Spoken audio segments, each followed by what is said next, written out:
Entonces, la semana pasada cerramos un poco lo que era Esdras y Nehemías y les había comentado que esta semana la idea era hacer el resumen teológico, ¿no? De por qué estos libros, la importancia de estos libros en el canon, ¿no? ¿Por qué estos libros entran en el canon? Entonces, primero, para ver un poquito la finalidad de Esdras como libro, tenía la finalidad de informar a las autoridades persas y judías que estaban en Babilonia sobre el resultado de la misión que se le había encomendado, ¿no? Esto de instaurar, de reconstruir el templo, de instaurar la fe judía después del exilio. Y por otro lado, Nehemías también, la idea era informar o dar a conocer lo que se había hecho en Jerusalén, pero a los judíos que no estaban en Jerusalén, sino fuera.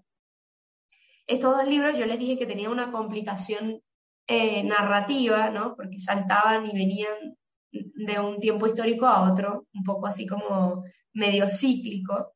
Eh, y les dije que fue un poco, estos dos libros fueron recopilaciones, ¿no? De textos entre documentos oficiales, ¿no? Como el decreto de Ciro, el decreto de Artajerjes, que es otro emperador persa, pero el objetivo es como mostrar al lector todas las vicisitudes que hubo en la reconstrucción del templo posterior al exilio, ¿sí? Estas modificaciones y transposiciones, ¿no? de los textos vienen porque lo que quieren es cumplir un objetivo. El libro tiene una finalidad, ¿no? Que es compartir lo que había sucedido en esa época. Bueno, y en base a eso se adapta el libro, ¿no? Y también se evidencia en el libro el contraste que hay entre la fuerte oposición que había en la construcción del templo por parte de autoridades, perdón, no autoridades, sino los samaritanos u otros pueblos, y luego cómo aún así se logró la construcción del templo gracias a la intervención divina de Dios, ¿no?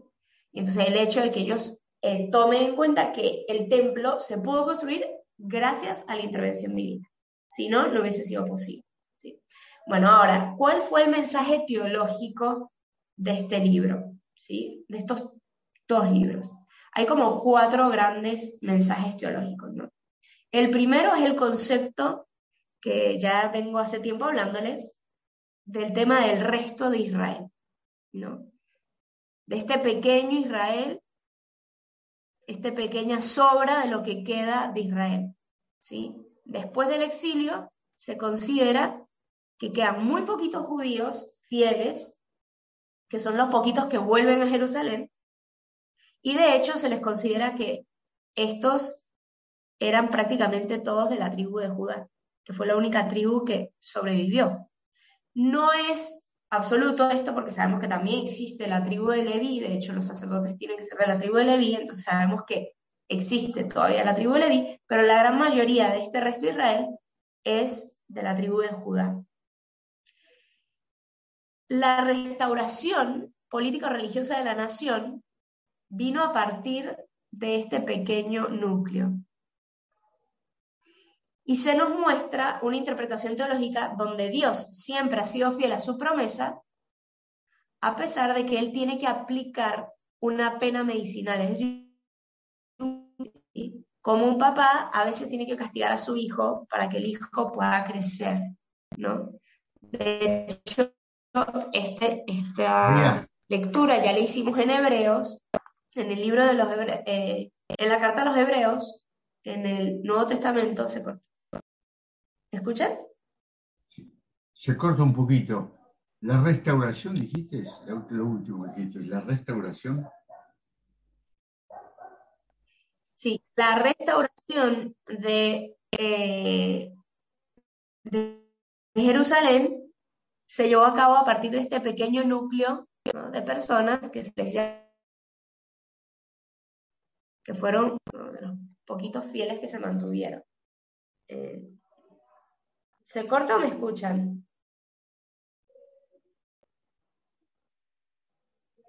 Se corta un Sí, poco, Mari. Déjame ver si puedo cambiar de red. Se corta cuando te estás riendo, si no, si Se corta cuando me río. Mira, estamos conectados entonces. A ver, haz un déjenme esfuerzo de conectar explicar. otra red.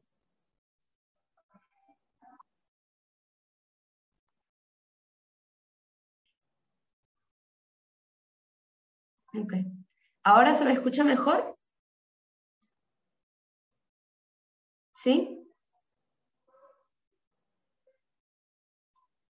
Bien. Bueno, entonces, se nos muestra con este tema del pequeño resto de Israel que Dios siempre ha sido fiel a sus promesas,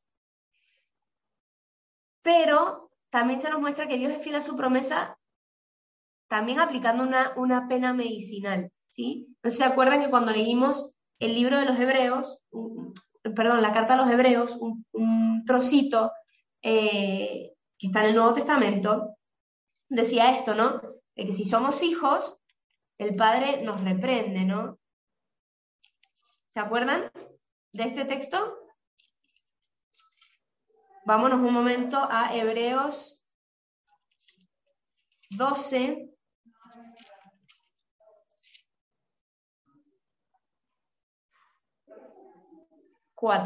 Hebreos 12:4, el Nuevo Testamento. ¿Quién lo tiene?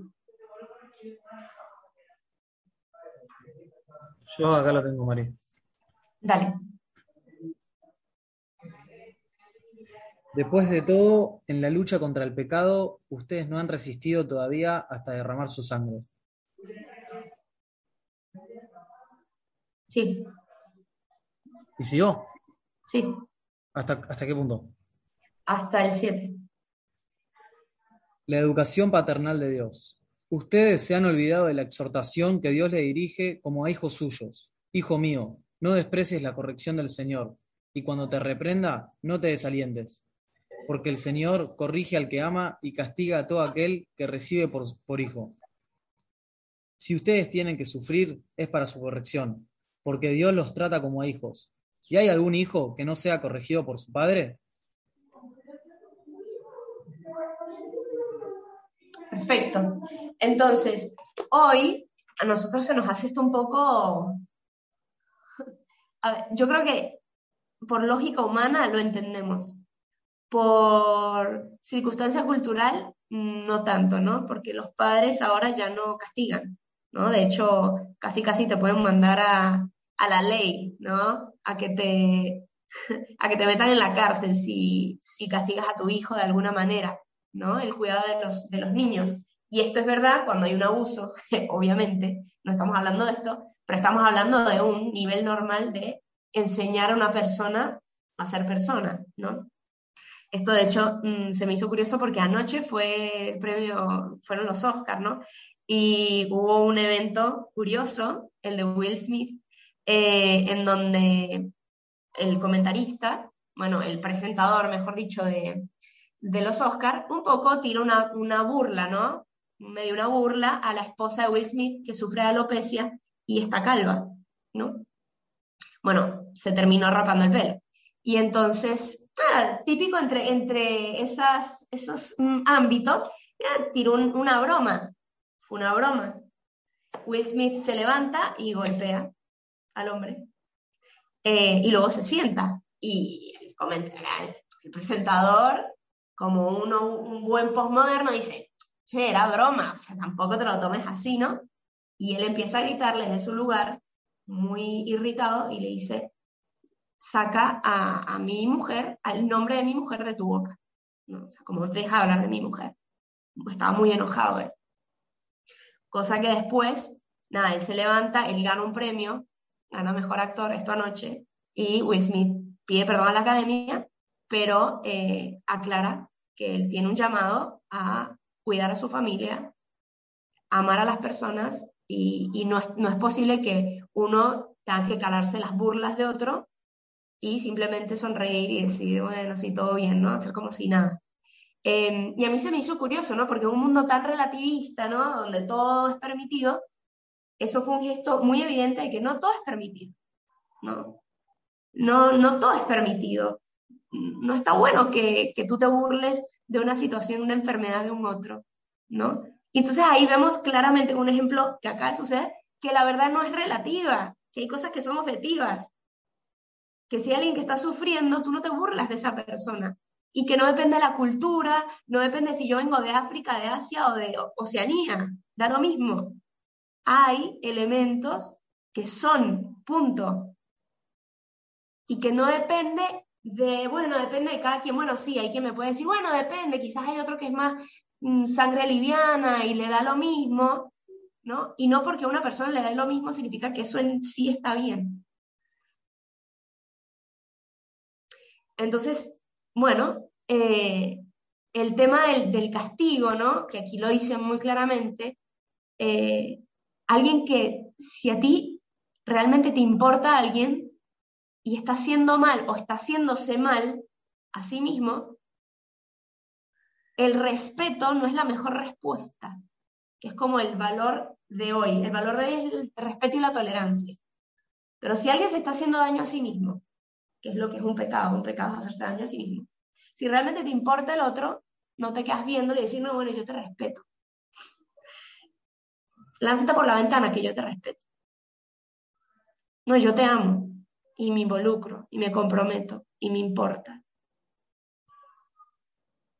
Con caridad. Pero no es que te respeto, ¿no? Como si el respeto fuera el mayor valor. El mayor valor es el amor, no es el respeto. El respeto está muy bien y tiene que estar unido, ¿no? Bueno, aquí el punto es que Dios siempre es fiel, pero no simplemente siendo el Dios algodón de azúcar que a veces nos los presentan, ¿no? Que se deja golpear o se deja que los hijos se maltraten y no hace nada, ¿no? Le da la pena medicinal, pero la pena es medicinal. ¿Qué significa esto? Que es algo que el castigo busca curar algo, no busca simplemente descargar la ira que le puede producir al papá que el hijo se porte mal. El castigo no es el descargo de una ira, sino una pena medicinal, algo que busca curar el daño. Aunque es como una inyección, te duele, pero te busca curar. Es como cuando te haces una herida y se te tiene que limpiar, te duele, pero es para que la herida no se supure, no se llene de pus. Pero a veces duele, ¿no? Que nos limpien, no sé si les ha tocado limpiar una herida sucia y que hay que limpiar y frotarla, ¿no? Cuando ya se secó y todo. Es muy doloroso, muy doloroso. Y muy doloroso también para la persona que lo hace, pero sabe que lo tiene que hacer y lo hace. Bueno, entonces Dios, aunque le es doloroso así dar esta pena medicinal, la da y asiste providencialmente. Entonces, cuando pasamos por un momento de purificación, algo que nos duele, no siempre hay que interpretarlo como qué malo es Dios que me manda este castigo, ¿no? Quizás una prueba que me va a sanar, que me va a curar, quizás de mi soberbia, de mi autosuficiencia, de, no sé, de tantas cosas que tenemos que ser curados y sanados. Y que no siempre es con algodoncitos que nos dan palmaditas, ¿no? A veces nos tienen que frotar la herida porque es que ya se pegó, ya está sucia y pegada, y bueno, a veces Dios tiene que hacer esto, ¿no? Y escuchamos muchos testimonios de personas que de repente tienen que atravesar una situación difícil, pero luego salen más purificados, más santos de esta situación, aunque pueda ser muy difícil. Dios, si creemos que Dios es bueno, que Dios es Padre, tenemos que confiar aún en las situaciones más adversas. Imagínense un niño chiquito viendo a su papá tallándole una herida. Oh, ¿por qué estás haciéndome esto, no? Si esto es horrible, es dolorosísimo. Pero si sabe que su papá es bueno, si nunca le ha fallado, puede confiar. Entonces, Dios ha sido el que ha liberado a este resto de Israel, de acuerdo a las profecías, y lo ha llevado a la tierra prometida de sus padres. Y por eso los hebreos, los judíos, continuamente nos van a narrar las proezas que Dios ha hecho, ¿no? Cuando los liberó del Mar Rojo, cuando los sacó de Egipto, cuando los liberó de las plagas, o sea, continuamente. Por eso una de las palabras claves del Antiguo Testamento es recuerda. Recuerda, vuelve a pasar por el corazón las maravillas que Dios ha hecho en tu vida, ¿no? Y de hecho un hermoso ejercicio espiritual, ponerse a escribir las maravillas que Dios ha hecho, ¿no? Especialmente en momentos de crisis o momentos de dificultad, momentos donde no vemos a Dios, ahí hay que regresar y recordar todo lo que Dios ha hecho en mi vida.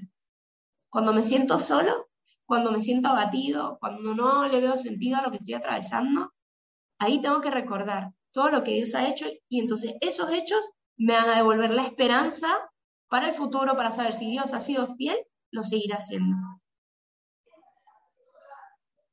Si yo he hecho experiencia de la providencia y puedo asegurar aquí que todos los presentes y todos los seres humanos, lo sepan o no, han hecho experiencia de la providencia. Porque el hecho de que nosotros hoy estemos aquí y existamos es porque hemos sido objetos de la misericordia y de la providencia de Dios. Porque nosotros no somos capaces, no hubiésemos sido capaces de sobrevivir cuando teníamos 1 mes de edad, de nacidos, si alguien no hubiese cuidado de nosotros. Si alguien no se hubiese sacrificado por nosotros, no nos hubiese dado alimento, no hubiese dejado de dormir, algo por nosotros. Eso ya es experimentar la providencia en nuestra vida, ¿no? Entonces este pequeño resto de Israel es lo que habían experimentado, ¿no? A pesar de todo lo que había sucedido, ellos son el resto de Israel porque Dios ha mantenido su alianza. Y por eso Esdras y Nehemías impulsan esta reconstrucción de la vida religiosa, ¿no? Y lo hacen de una forma muy rígida, ¿no? En el sentido de las exigencias del yavismo, ¿no? Cómo se tenía que vivir, y impusieron la ley bastante a rajatabla y buscando la máxima pureza.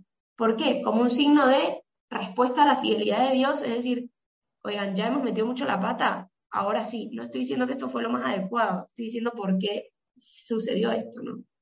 Y por eso es muy típico que los conversos más radicales, que quiero decir esto, que venían de una vida realmente muy pendular hacia que hicieron muchas cosas malas, terminan del otro lado siendo los que son más a rajatabla, ¿no? Son más estrictos, porque es como una forma de reparar el daño que hicieron, buscan hacerlo. Luego estas personas eventualmente se equilibran, ¿no? Pero hay que entender que una persona que hizo una conversión, no sé, una persona que se metió mató a gente, no sé, cosas así graves, termina siendo los más estrictos a la hora del cumplimiento de la ley religiosa cuando se convierte.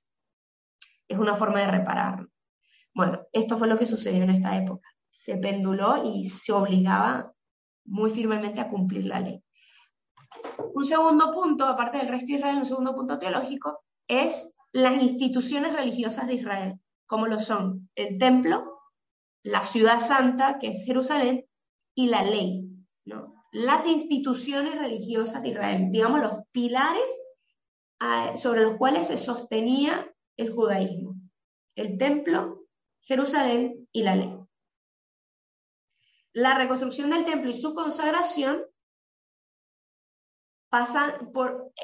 ocurren en estos libros, y el templo pasa a convertirse en el centro de la vida religiosa de la nación. El templo era el lugar de los sacrificios, era el lugar donde solo el ver el templo se les volvía a reanimar la esperanza y las expectativas de una restauración definitiva de Israel. Luego con Nehemías sabemos que se reconstruye la ciudad santa, se le ponen las murallas, las casas, y Jerusalén recupera este papel histórico y teológico de el centro de la Tierra Santa, ¿no? Este lugar prometido desde Abraham. Y finalmente está el tema de la ley, ¿no?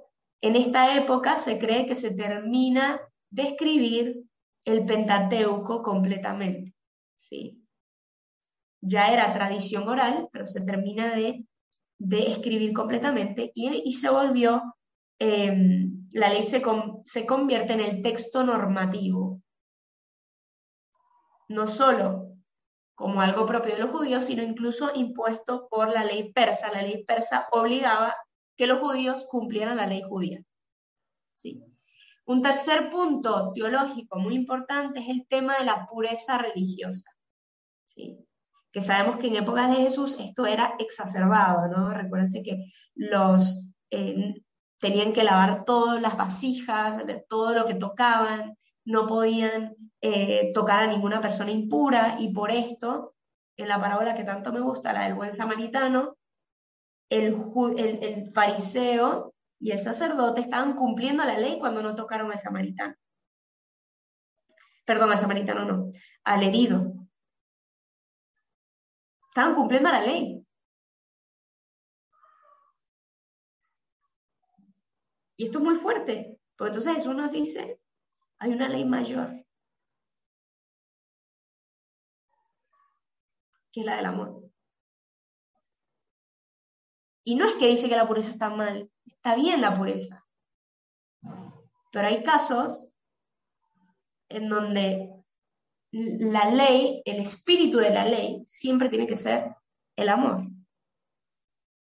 Entonces la ley no se cumple por la ley, ¿no? Hay civilizaciones, hay culturas que cumplen la ley por la ley. Y de hecho el derecho te enseña que sí está la ley, pero la ley tiene un espíritu. Y lo que se tiene que custodiar siempre es el espíritu de la ley, no la ley por sí misma, ¿no? Yo quería visitar un país, no voy a decir aquí el nombre para no dejar mal a este país, y tenía un proceso muy particular para el tema del COVID. Y ellos necesitaban 2 pruebas positivas de COVID para ver que tú eras un COVID persistente. Y yo las tenía, pero tenía una que era PCR y otra que era antígenos, y que cuando es positivo da lo mismo, porque eres positivo. No, que tenían que ser 2 PCRs positivos. Es que así lo dice la ley. Y yo le digo, no, pero yo estoy cumpliendo lo mismo, ¿no? O sea, el espíritu se cumple. Sí, pero no. Porque la ley dice que son 2 PCR, ¿no? Entonces ahí cuando los seres humanos nos volvemos absurdos, ¿no? Completamente absurdos, y simplemente la ley por la ley sin saber y custodiar el espíritu de la ley. De hecho, esta mañana me contaba una consagrada que cuando el celular ya sabe cuando uno está manejando, ¿no? Y entonces el celular empieza a decirle, a proponerle si quiere que le lea los mensajes de WhatsApp en alto. Y entonces ella dialoga con el celular, le dice, sí, léemelos, o no me lo leas. Entonces dice, sí, léemelos, y en eso empieza a decir, no, bueno, fulanito te invita a una reunión de Zoom, http:// y dice, cállate, digo, ya. Y me dice, mira, las máquinas maravillosas, pero nunca van a tener sentido común. Siempre van a cumplir la ley por la ley, no van a tener sentido común. Y el sentido común de los seres humanos es muy importante. Entonces, es aquí el tema de la ley, ¿no? Pero bueno, en esa época el tema de la pureza religiosa empieza el deseo de alcanzar la pureza religiosa, porque había un espíritu bueno, ¿no? Es decir, quiero responderle a Dios con un corazón magnánimo. Bueno, había un espíritu bueno, les llevó a poner en este tema un tema de máxima importancia, y para defender, mejor dicho, esta pureza, no se admitían familias sacerdotales fuera del registro genealógico de los levitas, ¿no? Para cumplir esto, bueno, lo de los matrimonios mixtos se quitó, la reforma religiosa rechazaba el compartir lugares religiosos con otros pueblos vecinos, especialmente con los samaritanos. Y entonces por eso nosotros todavía tenemos esa herencia. Hay veces que todavía como católicos tenemos esa herencia de decir, no, yo no puedo entrar a un templo cristiano, protestante, porque como que me vuelvo impuro, no pasa nada. No pasa nada, puedo entrar, puedo celebrar la fe, aunque yo tenga otra creencia. ¿Sí? ¿Qué pasa? Que como somos ignorantes de la fe, hay veces que entonces se los pide como, cuidado, no vayas a tocar eso porque no vaya a ser que te contagien, ¿no?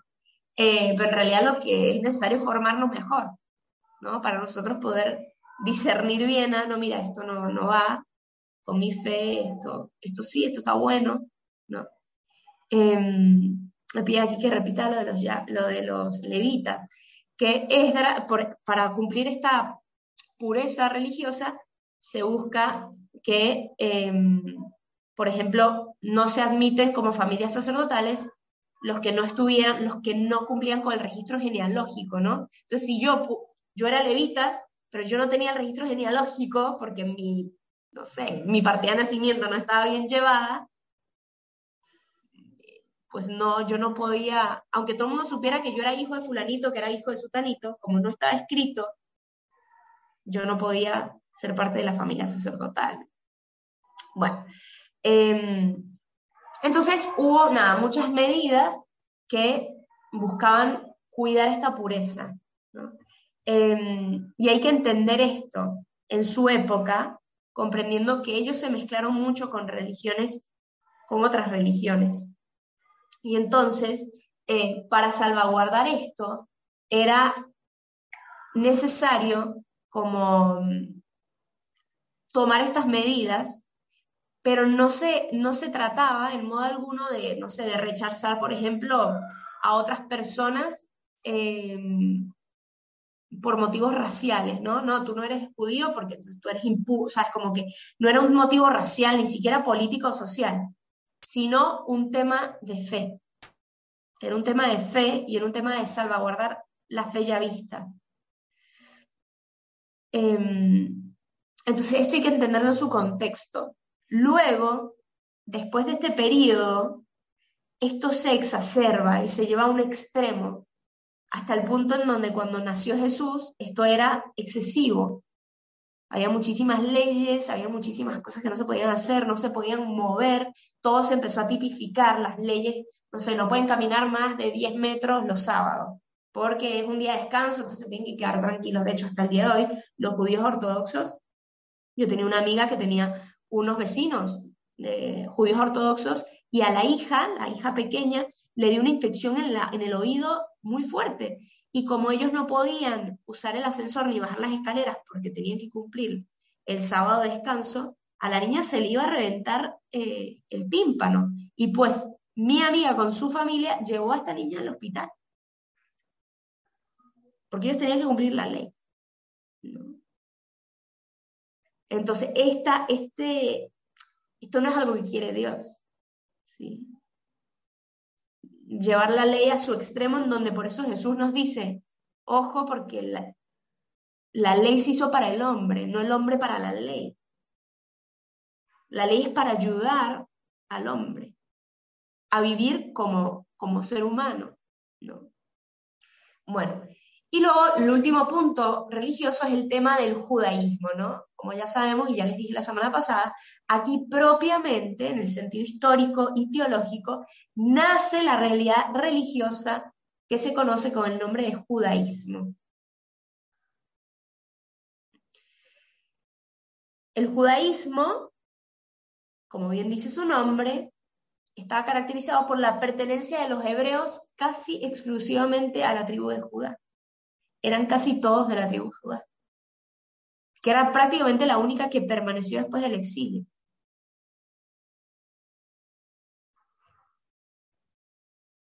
Y también trajo una consciente adhesión a la más estricta observancia de la ley y a la tradición de los padres.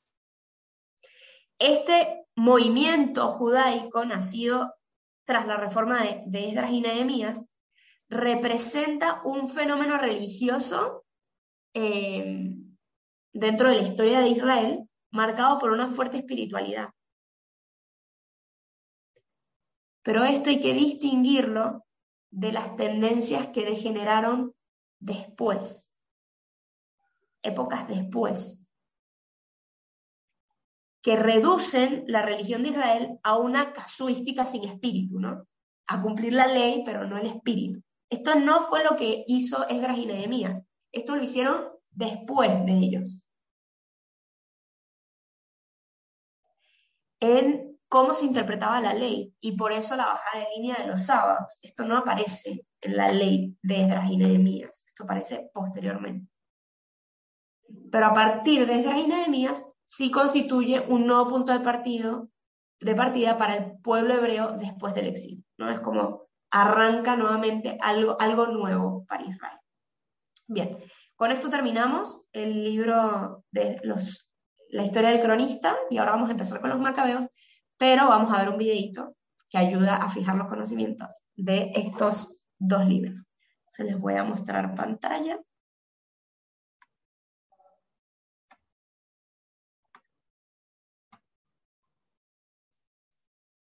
Y si me pueden decir si ven, pero con voz, porque si no, no estoy viendo.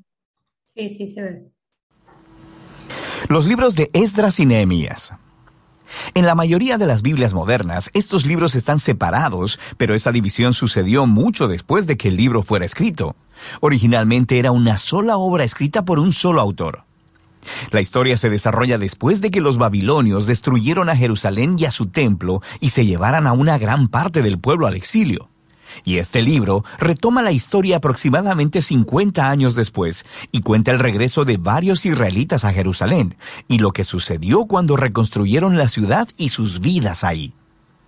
El libro se enfoca específicamente en 3 líderes claves, quienes dirigen los esfuerzos de reconstrucción. Tenemos a Zorobabel, Esdras y luego Nehemías, y el diseño del libro se enfoca en los esfuerzos de cada líder. Zorobabel dirige a un gran grupo de personas de vuelta a Jerusalén para reconstruir el templo. Luego, aproximadamente 60 años después, llega Esdras a Jerusalén para enseñar la Torá y reconstruir la comunidad.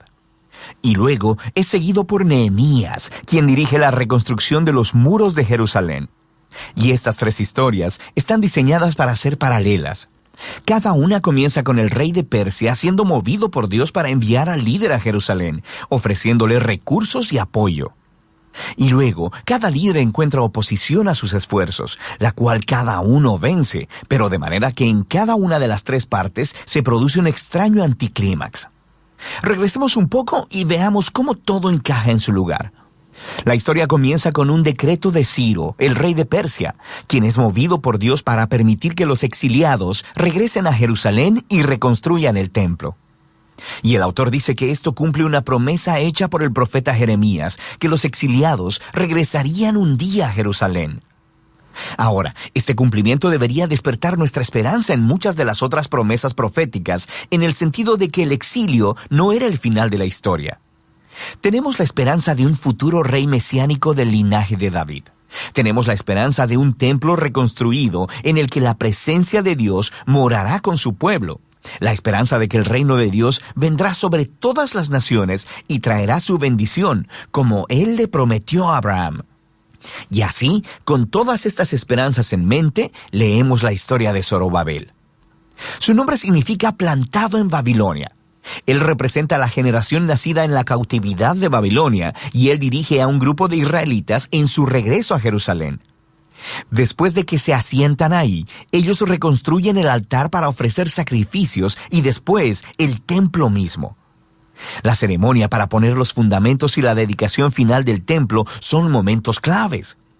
Las historias pasadas del tabernáculo y de la dedicación del templo deberían estar en nuestras mentes.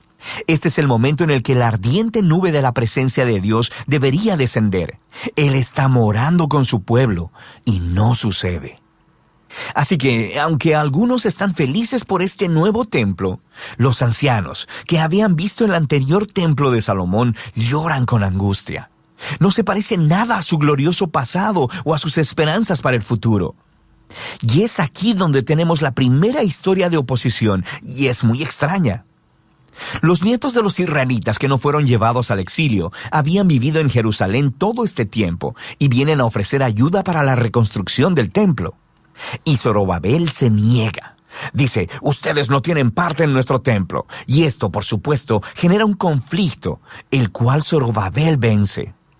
Pero es muy extraño porque los profetas habían visualizado que las tribus de Israel se unirían junto con todas las naciones para participar en la adoración al Dios de Israel cuando el reino finalmente llegara. Así que este es un momento anticlimático, por no decir más.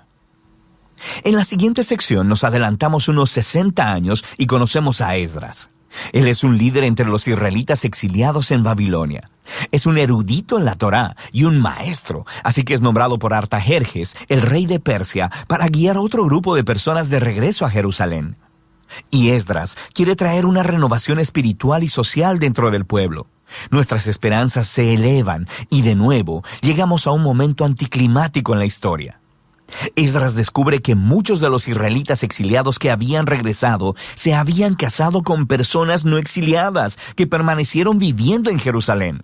Algunos no eran israelitas y es casi seguro que otros sí lo eran. Esdras luego apela a los mandamientos de la Torá, en el sentido de que Israel debía ser santo y separado de los antiguos cananeos. Y luego dice que las personas viviendo alrededor de Jerusalén son como los cananeos. Ellos van a corromper a los exiliados. Así que Esdras ofrece una muy conmovedora oración de arrepentimiento.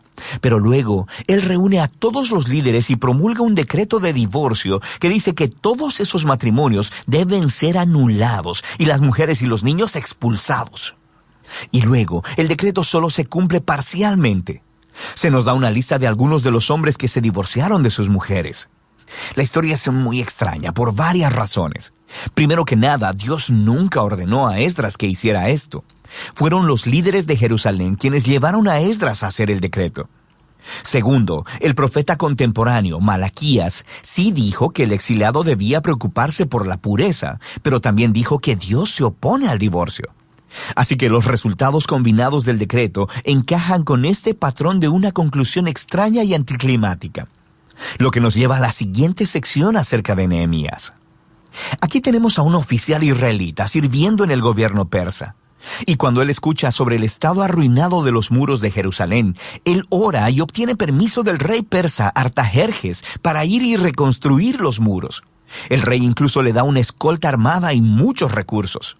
Así que después de llegar a Jerusalén, comienza el proyecto de construcción y también se enfrenta a oposición por parte de las personas que ya habían estado viviendo en Jerusalén. Una vez más, nos enfrentamos a una tensión en la historia. El profeta contemporáneo Zacarías dijo que la nueva Jerusalén del reino de Dios sería una ciudad sin muros, que la presencia de Dios la rodearía, que personas de todas las naciones vendrían y se unirían al pueblo del pacto. Pero Nehemías parece operar con una visión contraria. Él les informa a las personas que rodean a Jerusalén que no tienen parte en Jerusalén, y esto, por supuesto, los mueve a hostilidad. Así que, aunque Nehemías cumple su visión para la ciudad con integridad y valor, ellos tienen que construir la ciudad con guardias armados protegiéndolos. Y nos preguntamos, ¿podría todo este conflicto haber sido manejado de otra manera? Y todo esto nos lleva a la conclusión del libro en dos movimientos, primero positivo y luego negativo. Esdras y Nehemías combinan sus esfuerzos para traer una renovación espiritual entre el pueblo.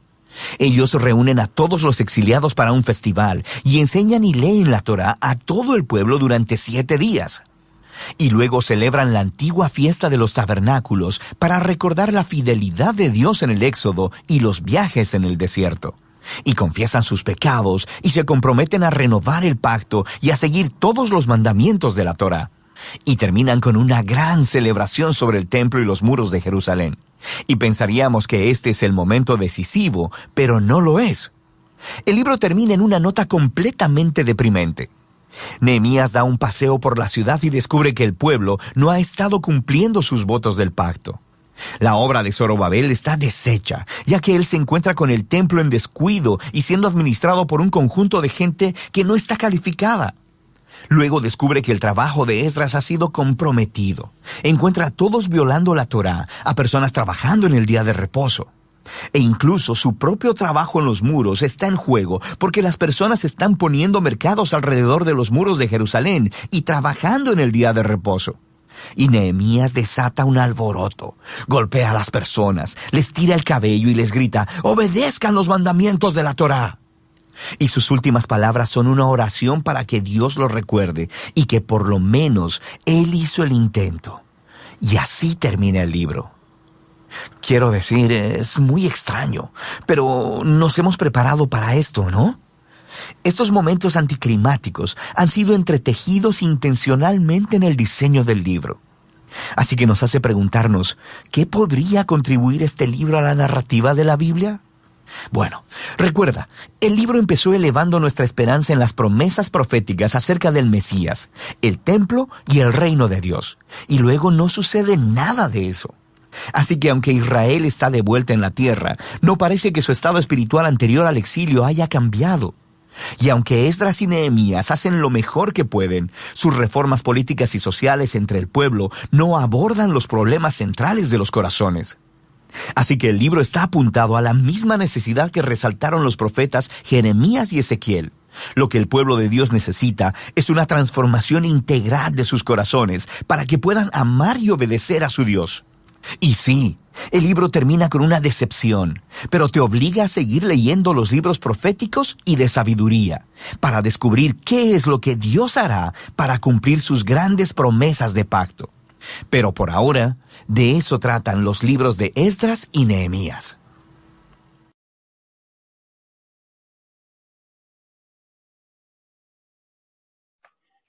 Bien, bueno, nos da como otro punto, ¿no? Este Bible Project es protestante y nos muestra la interpretación que se le da a los libros. Efectivamente, es un libro que nos muestra que, bueno, que regresan a la tierra, que tienen de nuevo la tierra prometida bajo el dominio israelita, pero sigue siendo insuficiente, ¿no? Sigue no cumpliendo las profecías y las promesas por completo, ¿no? Sigue habiendo dificultad y enojos entre los hermanos, sigue siendo insuficiente, ¿no? Y ya tienen el templo, y ya tienen la tierra prometida, y tienen la ley, pero el pueblo no está cumpliendo, no está siendo fiel, ¿no? Han sido más estrictos. Entonces, bueno, este es el marco en el cual se restaura Israel, pero se ve que no es entonces el tiempo mesiánico, ¿no? Como, a pesar de que ya se reconstruyó el templo, no es el cumplimiento de la promesa mesiánica. Bueno, y así acaba este libro. Y luego entonces entramos históricamente en los libros de los macabeos, ¿sí? Digamos, y con los macabeos terminamos la línea histórica, ¿sí? De hecho, en algunas Biblias, los últimos libros del Antiguo Testamento son los macabeos, ¿no? Porque son el pórtico de entrada al Nuevo Testamento a nivel histórico. Entonces, ¿qué pasó? Vamos a primero, antes de adentrarnos en qué significa el nombre o lo que sea, quiero situarme en el marco histórico, ¿sí? ¿Qué estaba pasando durante el libro de los macabeos?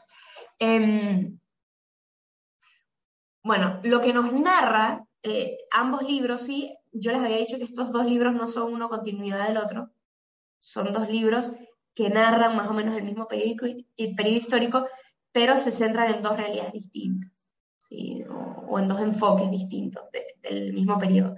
Entonces, estamos acostumbrados que si son 1 y 2 es porque el 2 es continuación del 1. En este caso no, son dos libros independientes. De hecho, habían 4 libros de Macabeos, ¿sí? Y el 3 y el 4 no entraron en el canon. Entonces vamos a ver primero qué estaba pasando históricamente. Históricamente, después de la conquista del Imperio Persa, ¿no? El Imperio Persa empieza a decaer y Alejandro Magno conquista el Imperio Persa en el 333 a.C., en una batalla muy famosa que se llama la batalla de Issos, en Cilicia, en lucha contra Darío III, que era el emperador persa del momento. Palestina entonces pasó del dominio persa, recuérdense que el dominio persa fue desde el 539 hasta el 333, al poder greco-macedonio, o griego, si queremos ser más sencillos. Alejandro Magno tenía una gran ambición de construir un imperio inmenso. De hecho, él recibe el imperio griego de manos de su padre, que hizo un gran imperio y fue el que unificó Grecia. Entonces Alejandro Magno tiene este deseo de construir un imperio inmenso que esté completamente unificado política y culturalmente. pero él no pudo llevar a cabo su obra, porque se muere muy prematuramente. En el 323 muere con solo 33 años. O sea, 10 años está él reinando en el Imperio griego, mientras en el 333 se invade el Imperio persa, ¿sí? Alejandro ya era emperador desde antes, ¿no? Cuando él murió, ¿qué pasó? Su imperio inmenso se deshizo, porque no tenía un heredero. Entonces lo heredaron sus generales, ¿no? Que se le llamaba también diadocos. Los generales se le llamaban diadocos. Obviamente, siendo el imperio griego enorme, los generales, al morir Alejandro, se pusieron unos en contra de otros y quisieron ser ellos los emperadores, y por eso se combatieron durante años muy largos. Pero de aquí surgieron 4 dinastías distintas. ¿Qué hicieron con el imperio griego? Lo dividieron en 4. 2 de esas 4 dinastías griegas nos conciernen en cuanto a la historia de Israel. Las otras 2 se dividieron Macedonia, Grecia y las costas de Asia Menor, que no nos interesan en cuanto a la historia de Israel. En cuanto a la historia de Israel, hay 2 dinastías que nos importan, y fue la primera dinastía que reinó sobre Israel, fue la dinastía de los Seleucidas, con S, Seleucidas. También se le llamaban los Lágidas, con G. Ellos reinaron durante aproximadamente 100 años, poco más, ahorita luego les digo las fechas exactas, y luego vino otra dinastía que se llamó la dinastía de los Ptolomeos. Imagínense Grecia se divide entre 4, y la zona más debatida era la que se encontraba entre Egipto y Siria, que justamente el creciente fértil, que es donde está Palestina, no Israel. Los que no saben la historia de Palestina e Israel, bueno, solo para explicarles el origen del nombre Palestina, de esa zona, hacemos pausa un segundo a la historia que estamos contando, y me voy para adelante. En el 135 después de Cristo, hubo una revuelta de los judíos a los romanos, ¿no? Como siempre, los judíos no quieren dejarse dominar, y entonces se van contra los romanos. Recordar que ya en esa época los judíos ni templo tenían, porque el templo se destruyó en el año 70 después de Cristo. En el 135 vuelve a haber una segunda revuelta, Roma controla esta revuelta, ¿y qué pasa? Que para castigarlos, a los israelitas, se les empieza a llamar a la zona Palestina. ¿Por qué? Porque viene de la raíz filisteo, filistín, PH, Palestín. Entonces, Palestina, ¿por qué? Porque los filisteos fueron grandes combatientes de la antigüedad de Israel. ¿Quién era filisteo? Goliat. David y Goliat. Entonces, la mayor humillación es como si a los argentinos ahora se le llama Chile, ¿no? A partir de ahora este país se va a llamar Chile. Imagínense. O sea, prefiero que me llamen lo que tú quieras, no me vayas a llamar Chile. No, pero no me digas eso con compañera chilena, che. Una consagrada, no.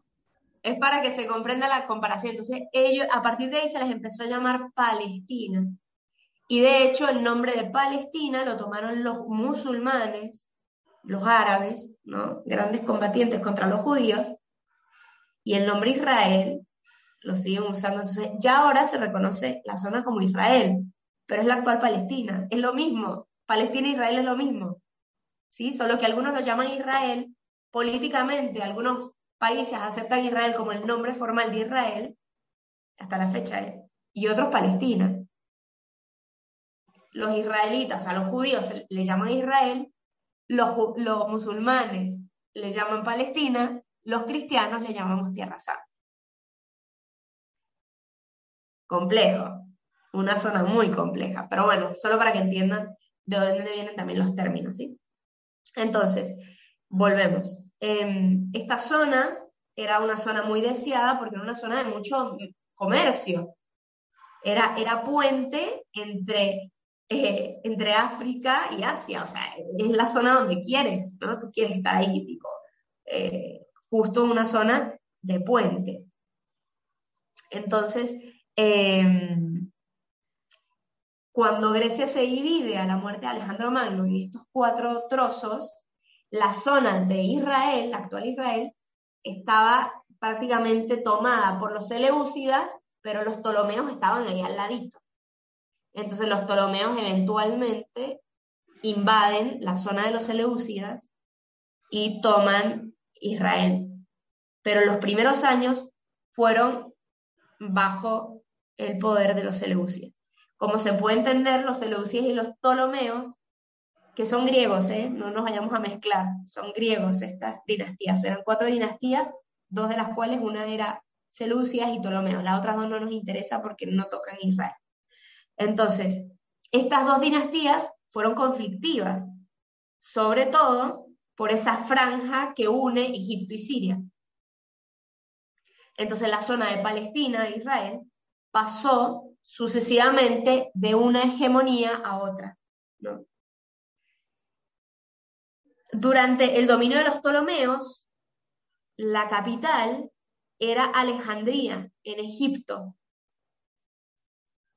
En esa época, digamos que fue muy tranquila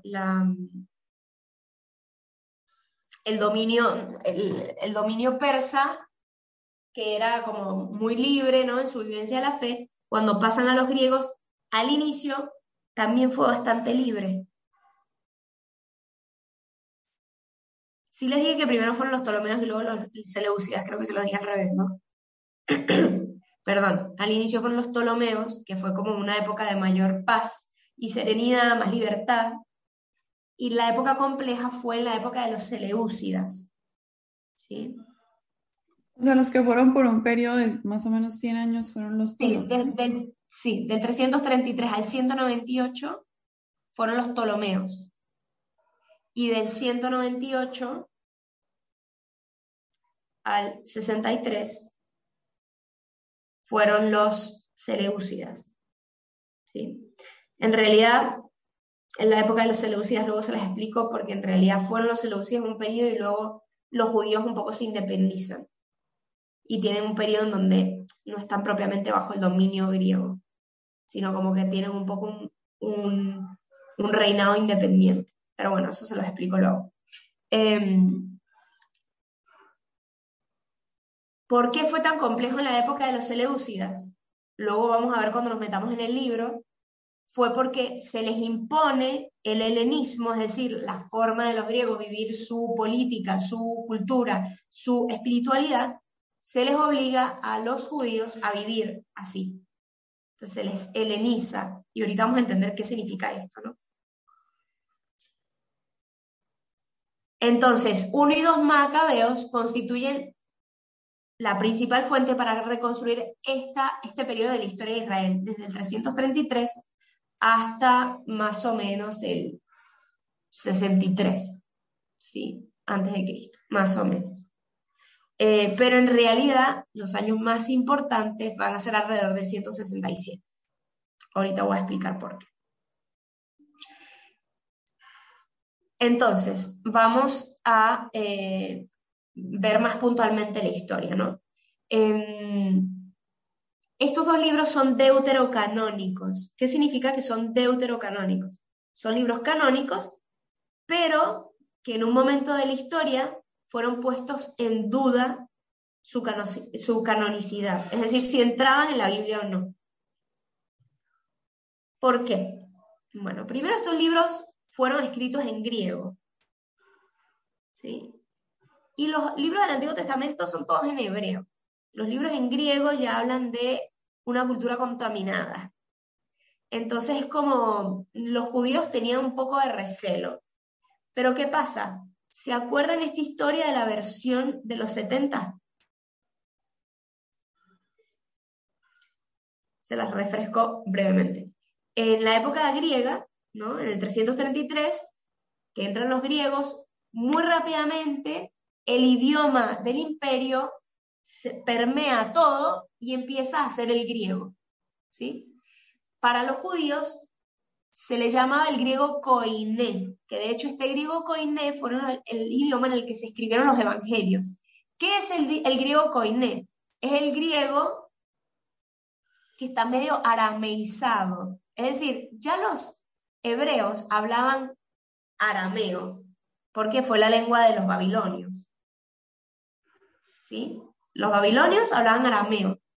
Por lo tanto, los judíos en la época del exilio empezaron a hablar arameo, y esa era su lengua materna. El hebreo era su lengua religiosa, como para nosotros el latín. ¿Sí? Que nosotros tenemos algunos cantos en latín todavía porque es el idioma de la iglesia, oficial de la iglesia. Bueno, para ellos era el hebreo. El arameo era el idioma que hablaban post-exilio. ¿Y qué pasa? Cuando entran los griegos empiezan a hablar griego, pero era un griego arameizado, es decir, que tenía ahí sus dejos de arameo. Y de hecho era como una especie de... Sí, no sé, hagan de cuenta el español en España, que tiene diferentes, tienes el gallego, tienes tal, bueno, algo al estilo, ¿no? Era muy, muy evidente que no era un griego puro, sino se le llamaba griego koiné, ¿sí? Entonces, esto es un griego distinto, ¿sí? ¿Qué pasa? En la época de Alejandro Magno, debido a que los judíos están por todas partes y empiezan a hablar griego, hay hijos de judíos que solo hablan griego. ¿Y qué pasa? Que no entienden las escrituras. Entonces, ¿qué hacen? Piden una traducción. Esto era impensable para los judíos, porque la palabra de Dios era tan palabra de Dios en el hebreo, ¿no? O sea, no podías hacer una traducción porque no se iba a entender. O sea, literalmente hasta transcribir la palabra de Dios era algo que solo unos santos varones podían hacer. Entonces, ¿qué pasa? Cuando se hace toda esta traducción, se le pide a 70 sabios traductores que supieran muy bien el hebreo y supieran muy bien el griego, y se les manda a 70 lugares totalmente distintos para que entre ellos no pudiera haber comunicación, y se les pide hacer toda la traducción completa del Antiguo Testamento. Y esto lo hacen, y luego se les pide a uno que las reagrupe y las compare. Y resulta que fue como un hecho milagroso, porque las 70 traducciones eran exactamente iguales. No sé quién ha trabajado en traducción, pero sabemos que esto es prácticamente imposible, ¿no? Porque una misma palabra se puede traducir con diferentes matices a otro idioma. Por eso sabemos que en castellano, ¿no? Algunos me escriben, ¿qué traducción compro? ¿No? Pues yo creo que les ha quedado claro que las traducciones no siempre están buenas. De hecho, si nos metemos en internet, nos va a aparecer la primera opción a la hora de Marcos 3:15, Reina Valera. La primera opción siempre te va a aparecer Reina Valera. Pésima traducción, pésima, de las peores. Muy poco fiable. Pero esto ¿qué vamos a saber? Ni idea, es la misma Biblia, más o menos dice lo mismo. Pues no dice lo mismo, hay palabras que cambian y son importantes. Reina Valera es pésima traducción. Entonces, bueno, ¿qué pasa? Lo vieron como un hecho milagroso y eso constituye la Biblia, la traducción de los 70. Esto se hizo muchos años antes de Cristo. Pero la traducción que se hizo en su momento, hubo muchas cosas que fue providencialmente adecuada para los cristianos. Pongo un solo ejemplo. En el Antiguo Testamento se narra en Isaías, el profeta Isaías, una profecía que decía que una doncella concebiría al Mesías. La palabra doncella en hebreo se puede traducir como doncella en castellano o como virgen. cualquiera de las dos. Una doncella no siempre era una persona que no estaba casada, pero bien sabemos que una persona que no está casada no necesariamente es virgen. La misma palabra en hebreo tenía las dos concepciones. Es decir, se aplicaba para los dos casos. Para una chica no casada que podía ser o no virgen. Pero para la virgen también se le llamaba con la misma palabra. Cuando la traducción de los 70 se hizo y se traduce al griego, se traduce con la palabra virgen, no con la palabra doncella. Si yo les digo ahorita doncella, ustedes saben que una doncella en castellano es una mujer que no está casada, pero no significa que sea virgen. Virgen no tiene otra connotación, es virgen. Cuando se hace esa traducción, ¿qué quiere decir? Que los judíos conocían que ese pasaje, a pesar de que usaba la misma palabra, sabía que la acepción que usaba era virgen. Y cuando se traduce, pone la palabra virgen. Esta traducción obviamente le convenía a los cristianos, porque la Virgen concebió al Mesías, concibió a un niño. ¿Qué pasa? Si ustedes ahorita se van a Isaías 7, creo, van a ver si su Biblia es una Biblia de los 70, su Antiguo Testamento viene de una traducción de los 70 o viene de una traducción del hebreo. Si viene directamente del hebreo, la traducción que va a aparecer es doncella. Si viene del griego, la traducción que va a aparecer es virgen. No, me perdí. ¿Isaías qué? Isaías 7, si no me equivoco. Creo que es 7. Si no, es este pasaje muy famoso que es la Virgen concebirá a un niño. Sí, aquí está en el 7. Ay, ya había encontrado la palabra virgen. 7:14. Ajá.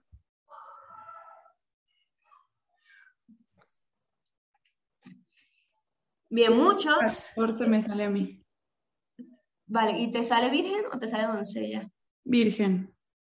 Vale, pero tú tienes la traducción de la Conferencia Episcopal Española.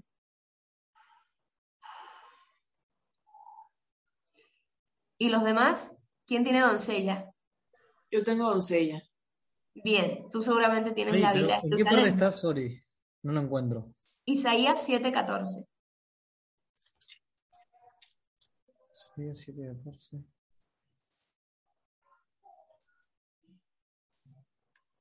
El mío puede ser que no diga ninguna de las dos. ¿Qué dice? Pero ¿cómo es la frase? Tipo, pues no sé. ¿Qué dice? Lee 7:14. Por eso el Isaías. Señor mismo les dará un signo. Miren, la joven está embarazada y La dará joven. luz. Claro, dice la joven. Pésima traducción. No, mentira. Está bien. A ver, ¿ves? Esta Biblia no la cambia por nada, Mari. Está bien. Y hay joven también. La Biblia dice Joven. doncella. Bueno, claro. Bueno, probablemente tienen la Biblia de Jerusalén, Sí. que es una excelente traducción. Vale, ¿qué va a pasar? Bueno, ya me alargué con esto, pero bueno, es un dato cultural interesante, porque pocos lo saben. ¿Qué va a pasar en la época de San Jerónimo? Ya me alargué por acá, quedamos aquí en el libro, pero les termino de contar esto, porque ya les he contado, pero bueno, igual creo que ya se los olvidó. En la época de San Agustín, ¿sí? O sea, ya Cristo, años. Cristo, en la época de Jesús, él citaba la Biblia de los 70, ¿sí? Y por eso San Agustín defiende que la Biblia de los cristianos debe ser la de los 70, la traducción de los 70, y no la traducción original del hebreo, ¿sí? San Jerónimo, en cambio, dice no, la traducción que debemos seguir nosotros es la original. Deberíamos agarrar el hebreo original y traducirlo al latín. Y San Agustín dice, no, deberías agarrar, los dos son santos, esto nos da esperanza a todos, se pelearon, no se volvieron a hablar. Estos son cartas que se mandan unos a otros, ¿no? Y San Agustín dice, no, porque si Jesús y los apóstoles citaban la de los 70, nosotros tenemos que usar la de los 70. ¿Qué ha hecho la iglesia hasta ahora? Usa las dos. Sencillo, usa las dos. Entonces, ¿qué pasa?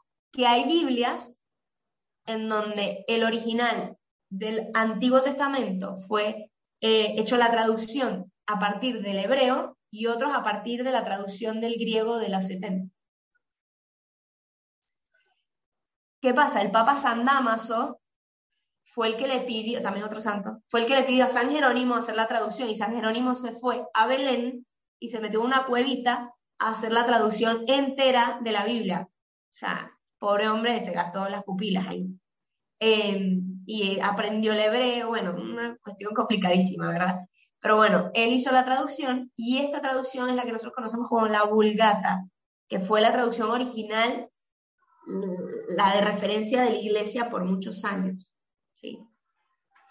Entonces, por eso tenemos por eso también, si ustedes se van a los salmos, van a tener una doble numeración en los salmos, ¿no? El salmo 100 tanto y entre paréntesis un número menos. Bueno, porque una corresponde la numeración a la de los 70 o a la original del hebreo, ¿sí? Entonces, el original hebreo se le llama el texto masorético, ¿sí? No me voy a meter ahí, pero la masora es la original, ¿sí? Y luego está el texto de los 70, que de hecho se escribe LXX, el número griego, ¿sí? Por el tema de que fueron los 70 personas.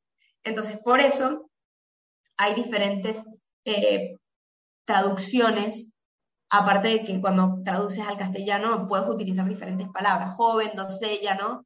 Obviamente, esas Biblias probablemente son más modernas y la palabra doncella ya está prácticamente en desuso, entonces nadie va a entender la palabra doncella. Si utilizas la palabra joven, entiendes que era una persona que no estaba casada, era una persona joven. Pero aún así es ambiguo, porque una persona joven puede estar casada hoy. Entonces no se le entiende la acepción que se le quería dar. Todo esto son como palabritas que de repente dicen, bueno, ¿cuál es la diferencia? Y hay una diferencia a nivel como profético, ¿no? Bueno, eso con respecto a cómo se escribe la Biblia. Pero bueno, nos quedamos acá en la parte Mari, como más histórica. Me tiraste abajo mi Biblia, Mari, ya. Esto no va para A ver, no para es más. la del Libro de América, ¿verdad? Es Libro de América, muéstramela. Mirá, es esto. De San Pablo, no sé.